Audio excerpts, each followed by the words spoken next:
Welcome to All Business, No Boundaries, a collection of supply chain stories by DHL Supply Chain, the North American leader in contract logistics. I'm your host, Will Haywood. This is a place for in-depth discussions on the supply chain challenges keeping you up at night. We're breaking beyond the boundaries that are limiting your supply chain. Today's episode is Returns Redefined, DHL's acquisition update and the future of returns. Our guests are Thomas Borders, Vice President and General Manager, DHL Supply Chain, and Drew Taranto, Vice President, Product Management, eCommerce and Returns, also DHL Supply Chain. Let's dive in. I can't say it enough. I am so excited to record this podcast today. We're going to talk returns and reverse logistics for the first time that we've ever done it in our history. And I'm joined by two experts in that subject. I'll let you introduce yourselves first.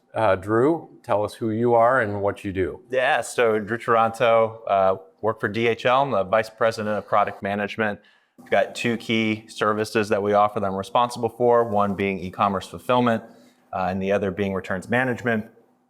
I've been with the company about 5.5 years, and really for us and my team, we're really responsible for making sure that the services in both those areas kind of meet what our customers are looking for, but also to start evolving with where the industry is going. So it's a little bit about me.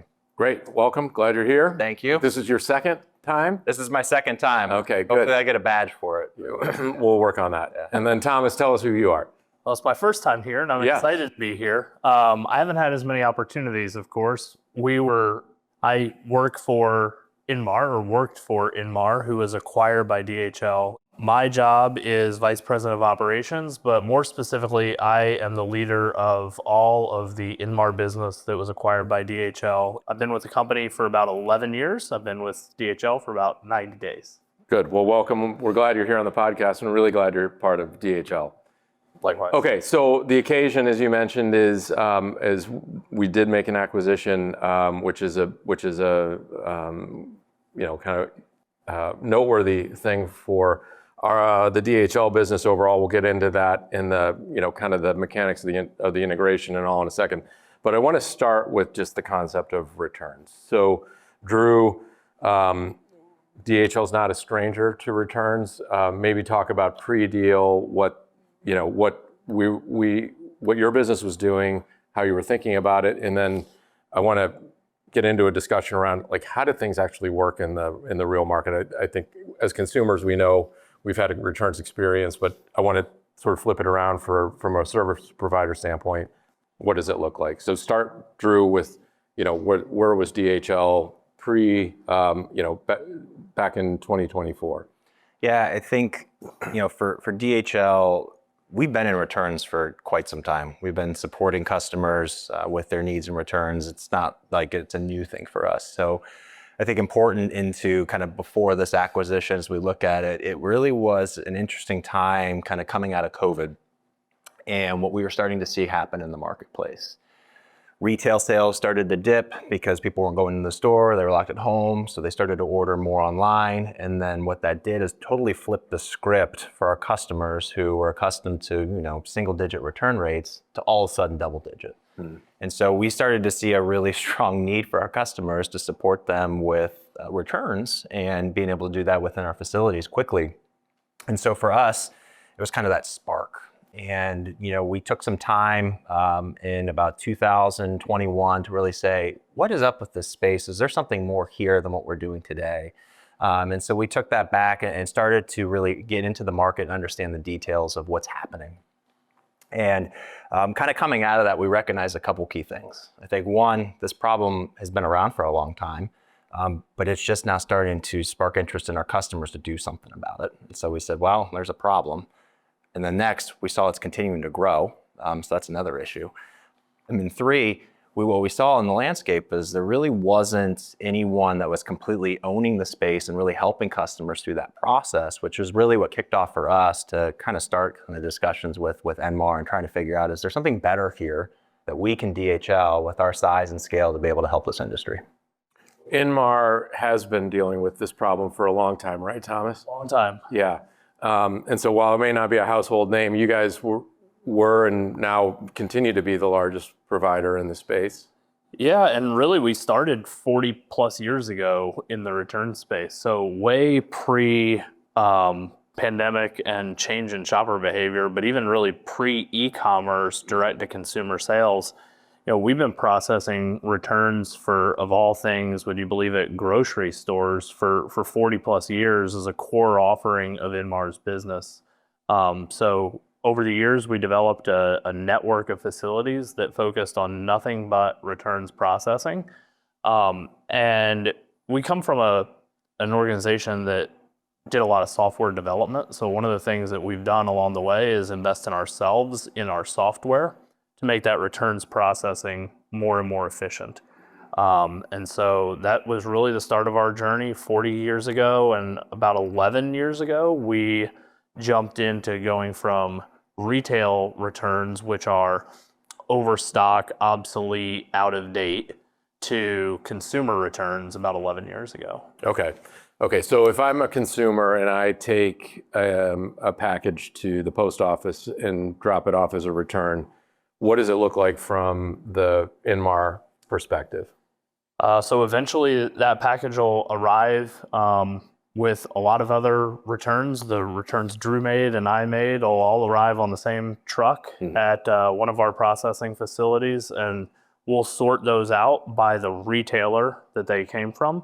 And then using that software, we will process that return in accordance with the retailer that you had made the original purchase from, with their standards and how they want to get that product back into stock, if it's able to be restocked, assuming you made an honest return, it was just the wrong size. We'll get that fully packaged and ready to go and sent back to potentially DHL to refill that to the next consumer.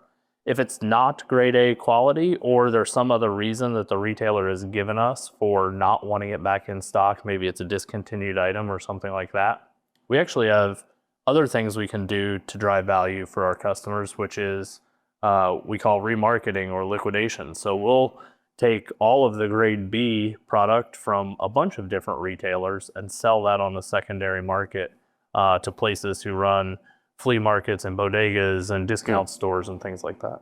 Okay, so you're serving though mostly retailers, or what's your customer mix? It is retailers. Yeah. And I would break it down generally into two categories. There's retailers who have big brick and mortar presence, traditional omni-channel retailers, and then there are still many of our customers that are direct to consumer, no retail storefronts or very few retail storefronts, where all of their returns come, as you described, via individual packages back into our facilities. Okay, and so then each of the retailers has their own policies around what qualifies for a return, how you grade it, all those kinds of things? It does. So many of those are known to you, the consumer. You have to, but really as a consumer, your only obligation normally is to return it within a prescribed time period. Mm-hmm.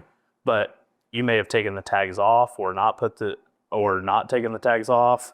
So we get packaged products that's still in the original packaging, bagged, very nice. We get packages that are a little bit of a home construction project. You wouldn't, it's not uncommon for us to get a shopping bag, and not just like a nice shopping bag, like a grocery store plastic shopping bag that has tape all over it and an item inside it. And we figure out how to get that little arts and crafts project that the consumer did back into resellable condition, and the next buyer would never know. You're talking about a return from Drew. Yeah, probably. Yeah. I don't know that Drew has enough tape to do what I'm describing, but yeah, we get them of all kinds. And the beauty of the software is we're able to, regardless of kind of how it arrives to us, use the software to process that. And so that when it arrives to the next customer, they can't tell that Drew just reused his grocery bag to make the return. Okay, so you're talking multiple retailers, stuff coming in multiple different conditions. Drew, when you most of your business is around forward logistics, right? So could you do a compare contrast between a forward DC or distribution center versus what an Inmar or one of our return centers would look like? Yeah, I think the first and foremost, when it's a forward fulfillment center, you're typically looking, let's just take a 500,000 square foot warehouse, right? 490,000 of that square foot of that warehouse is going to look beautiful, right? Really nice and orderly, pallets in the right spot, the dock looks nice and clean. And then as you walk around, there'll be a corner. There'll be that 10,000 square foot corner, and that's where the returns are. No one wants to look at them.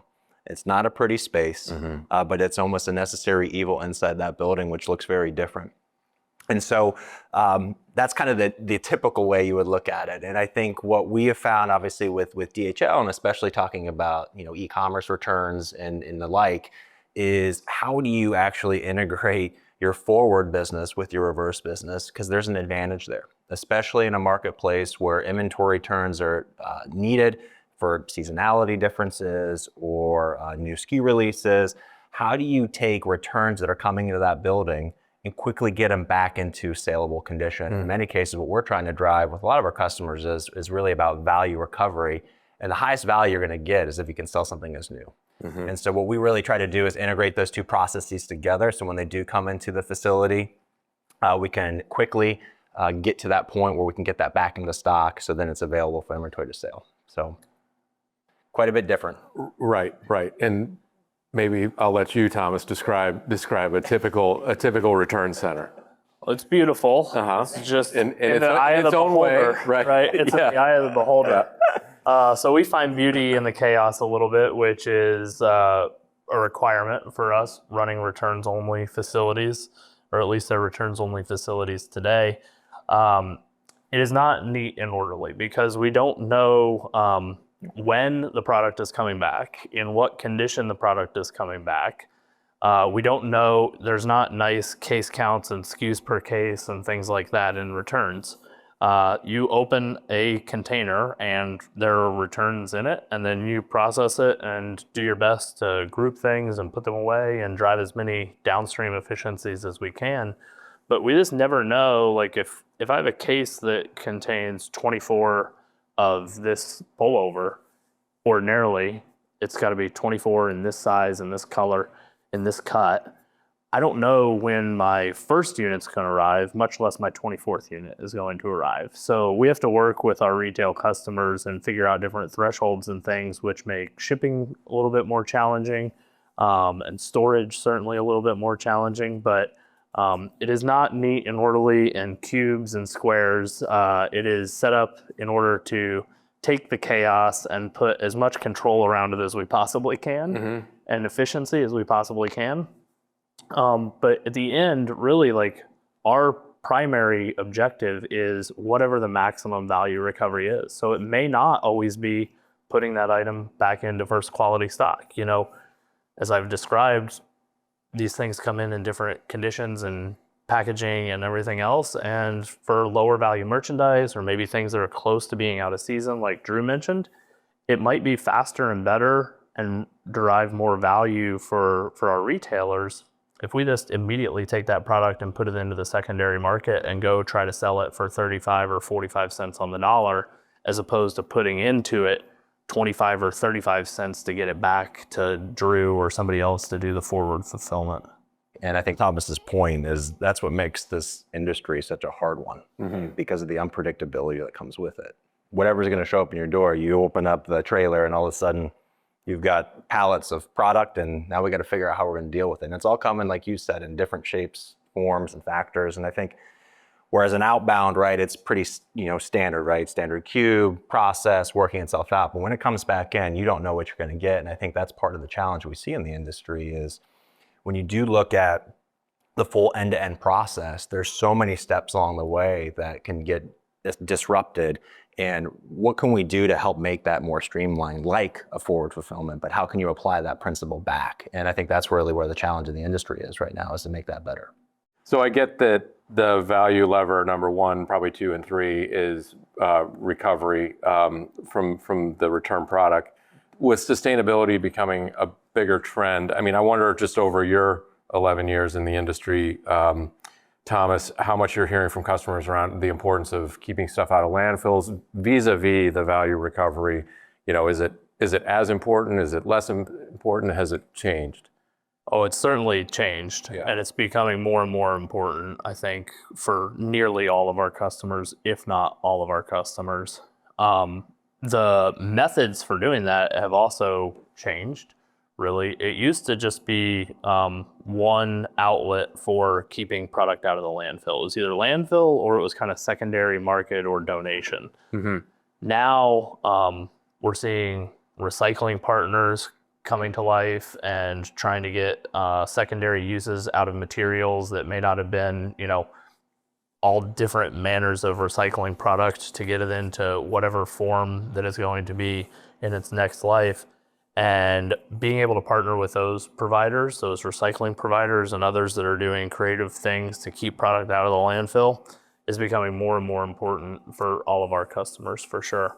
The other thing that's really changed a lot when you think about sustainability of this industry is 10, 11 years ago when I started in returns, we barely had any direct-to-consumer returns coming back. So almost all of the returns were consolidated at the retail store. So you bought something at a retail store, you went back into the store to return it, and then it came back to us or one of our competitors in a consolidated shipment at least. Today, you have those arts and crafts projects I described, which create a lot of waste themselves. And then it's individual parcels coming back, through the supply chain back to us. Way less efficient than the previous model where all those things were consolidated at a retail location.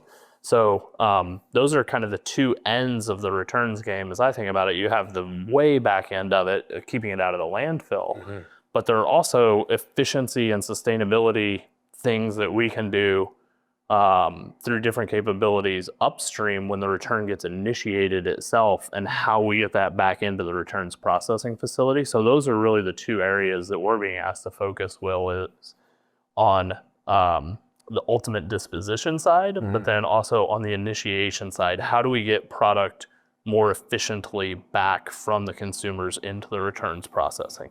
And either of you, what are some different ways that are being tested on that front? Yeah, I think there's a couple things, and I might add to that. One of the things that we're seeing is the data element that's kind of flowing through now on the reverse side, and what information can help these retailers and brands better understand why returns are happening in the first place, right? So with the assumption, yes, we get something in, we got to do the best buy, from a sustainability lens for value recovery, but what can you actually do on the front end to actually influence the reduction of returns, right? So the more we know of why. Was it just the wrong size? Was the size guide wrong? Were the colors wrong? What aspects might have been the reason that something was returned in the first place? So the more that we know and we're able to help brands understand that, will help drive a reduction in returns. I think, though, on the disposition side, to where Thomas was talking about, what we're seeing is really trying to get more flexible in your disposition options. I think there's a lot of different ways that you can try to get a second life out of a good. Obviously the core piece is trying to get it back into stock if you can, but if that's not the case, what can you do to get that second life? So we're seeing new models in what we call kind of brand-led e-commerce, which is looking at it from maybe a single SKU, offering almost used goods to the consumer, which gives access to the brand at a discount, which can acquire new customers. So there's a bit of a win there for the brand and the retailer, because not only are they getting access to new customers, but they're selling their goods at a higher value at that. As kind of Thomas talked about too, bulk liquidation has been in service for quite some time. How do you find the right buying pool and those to maximize the recovery and get rid of larger quantities that you might not otherwise be able to do it at the brand level like we talked about? But there's also other opportunities that we see with customers. Employee stores has been a really key outlet for folks where they might not see those other two channels as a primary, but with their employees, there's an opportunity to be able to sell it to them at a discount through a lot of those product returns, along with donation being another key area. So there's a lot of different avenues there. And I think where the industry is starting to go is what's that flexibility to choose the right disposition channel to not only maximize it, but from a sustainability lens, keep that out of the landfill, because now we've got optionality.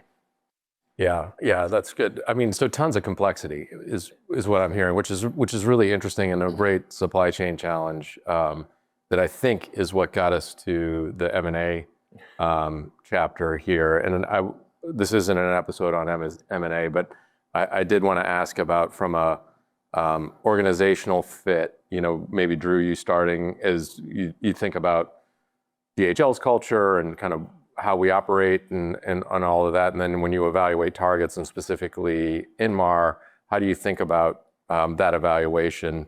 And then, put it back to you, Thomas, on when the discussion started, what were you sort of looking for?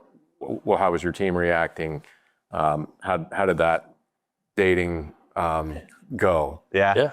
I think the use of dating is probably the most appropriate term here. I think if I kind of rewind, it was probably about 4 years ago. We had a mutual customer that was with Enmar and with DHL that introduced us to each other. So think about that first introduction, right? And saying like, oh, yeah, you're pretty, but let's figure that out. And so that was kind of the introduction to Enmar. And I would say, kind of fast forwarding a bit is when we started to get more into the dating phase where we're talking about, and I'll let Thomas more talk about those engagements. But in the time of when we met and the time we started discussions on M&A was a kind of a 2-year period of, I think, where us as DHL was just trying to figure out what do we want to do, right, in this space, and what is it that we think we can do better in there. And I think that's where we had a lot of opportunity to say, okay, we've traditionally been in this processing space, right? Product was coming back into our distribution centers. We were doing some sort of activity of inspecting products, grading products, and helping kind of facilitate where it goes.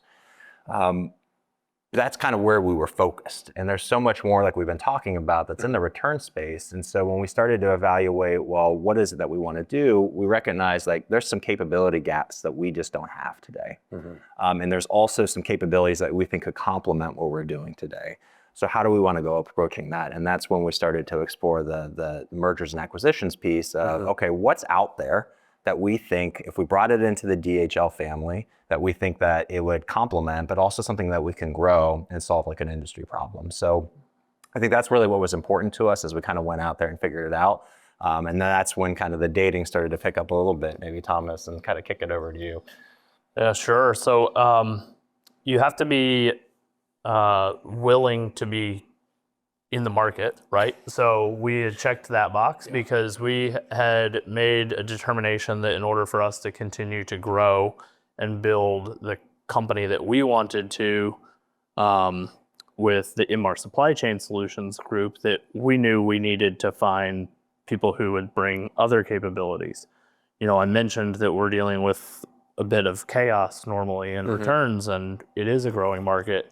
We knew we needed operational excellence and things that DHL has a reputation that is true of being able to bring into our facilities and operations. I was also personally looking for somewhere where our associates could continue their career in supply chain and logistics. We were part of an organization that wasn't entirely focused on supply chain. It was a part of the business, but it wasn't the only thing in the business. But I have a lot of people on my team whose entire career has been in supply chain logistics, and some of them entirely in returns. So I was looking for 2 primary things. One, the great expertise and capabilities that DHL would bring, which would then serve our customers and enable us to grow the business. But 2, a great landing spot for our associates. We had almost 800 associates who were impacted by this acquisition on day one, who were all very, very excited now after the dust kind of settles and they learn what in the world's going on around them, to have this unbelievable opportunity with the leader in the world in this space. That's great. So we're about 3 months in, correct? Yep. How are we thinking about, or how are you thinking about taking this to market?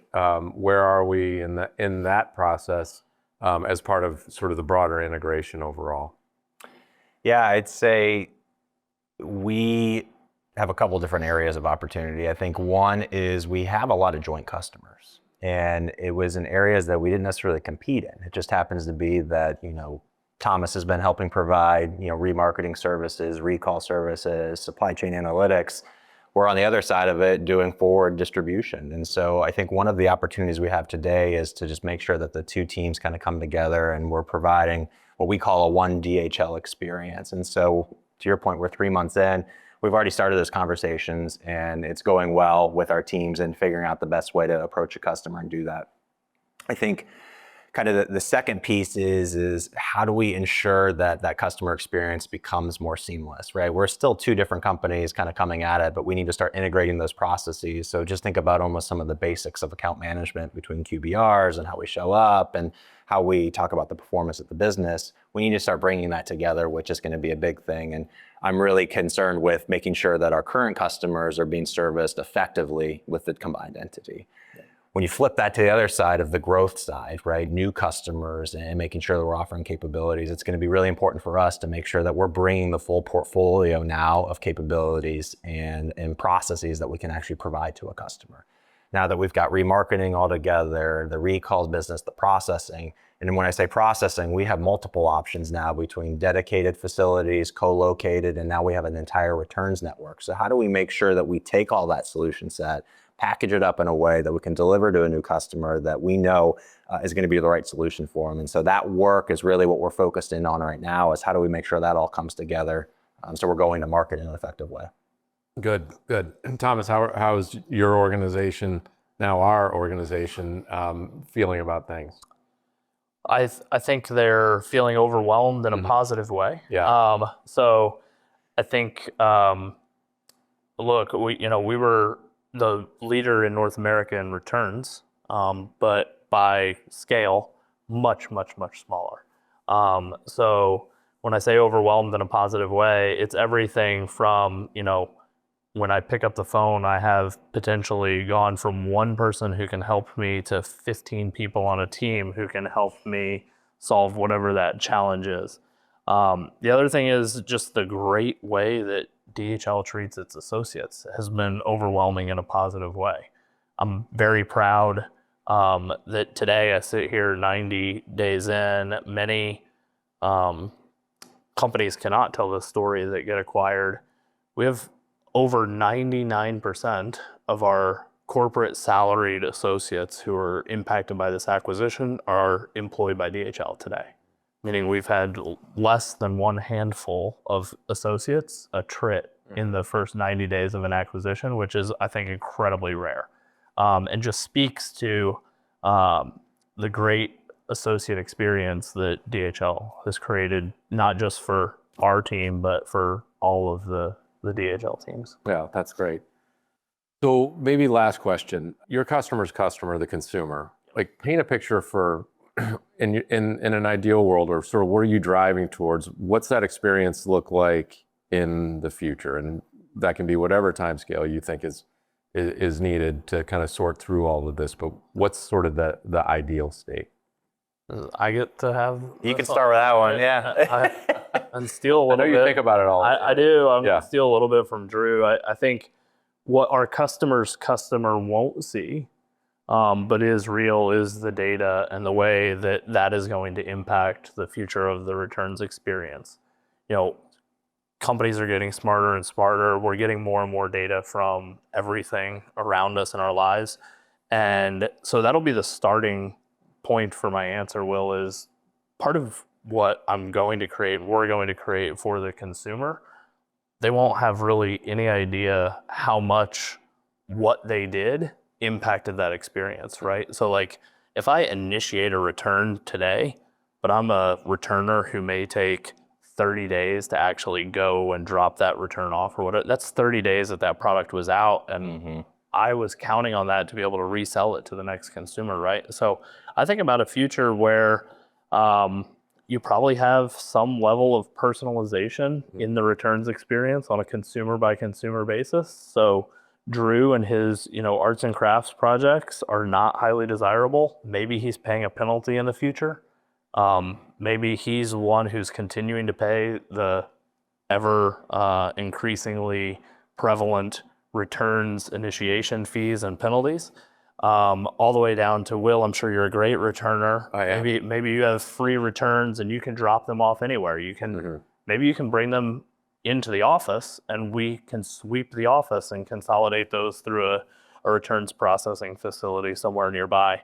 I don't have enough time with that prompt to give the full I know. experience. But those are a couple of the flavors Yeah. that I think the direction we're going in is definitely something that continues to focus on efficiency, continues to leverage the data. But I think we're going into a more personalized world where consumers themselves are going to have a lot of power in the returns experiences that they have.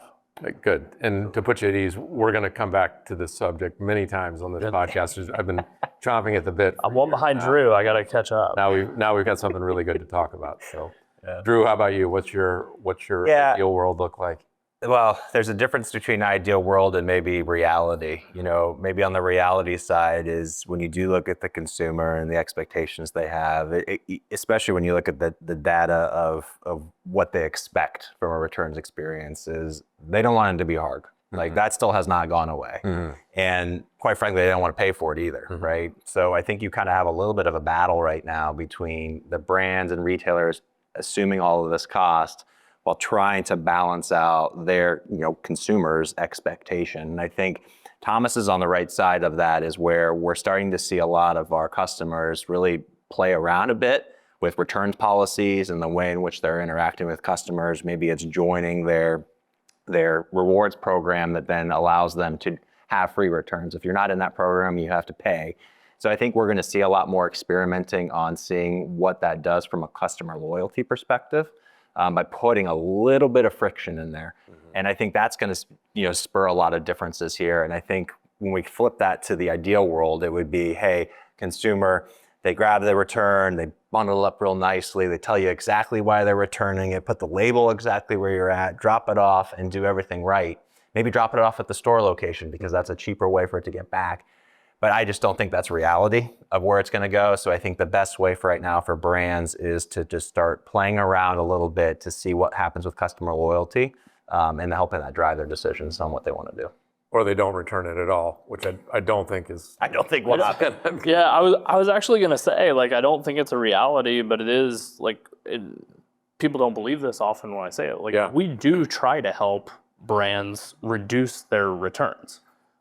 We can provide enough value-added services and do things, and the reality, like you said, the difference between reality and maybe what we hope it to be are far enough apart, I think, that returns are always going to be around, but we're definitely still going to focus on trying to reduce the returns as well. Yeah, well, great. Exciting stuff. I know DHL is very happy that we got this deal done, and really happy to have us working together on what is a really big industry problem and a fun one to work to solve. So, absolutely, like I said, we'll be back to talk more. Good luck with the integration. Good luck with everything over the next year. Thanks. And look forward to the next report. Yeah, appreciate it. All right, thanks, guys. Thank you. Good to see you. Thanks. If you enjoyed today's episode, be sure to rate us and subscribe to us on Apple Podcasts, Spotify, or wherever you get your podcasts. You can also re-listen to our entire library of episodes on our website, dhl.com/ABNB podcast. See you next time.